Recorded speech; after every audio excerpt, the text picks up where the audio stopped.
certainly by the end of June. So they'll take this up in late April. They'll hear arguments. A decision could come weeks later. Kevin Dwyer leads off that. Thank you. Let's get right to ABC News Supreme Court Prosecutor Kate Shaw. Kate, a couple of quick questions for viewers at home tonight trying to make sense of it all.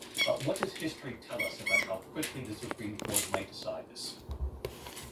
Well, David, on one hand, this probably will be decided at the end of June, but there is definitely precedent for the court moving much faster in a case like this, and here I think the court can and should move more quickly. In 1974, President Richard Nixon asked the court to basically hold he didn't have to turn over Oval Office recordings. The court heard oral arguments and less than 3 weeks later ruled unanimously against him. So the Supreme Court has a very strong unanimous Court of Appeals opinion. If it wanted to affirm that opinion, it could do it in a matter of weeks. Kate will be watching that. In the meantime, if it's May or perhaps weeks later in June, how does this determine whether or not a federal trial could move forward? Because it still puts it all right in the vicinity of the Republican National Convention, and of course, within months of the election.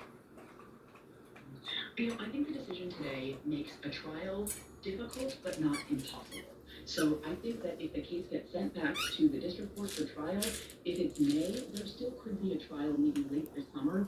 If it's late June, I think we're getting close to impossible. So I think they're very much on a nice edge here, and it really is in the hands of the Supreme Court whether we're going to see a trial or not.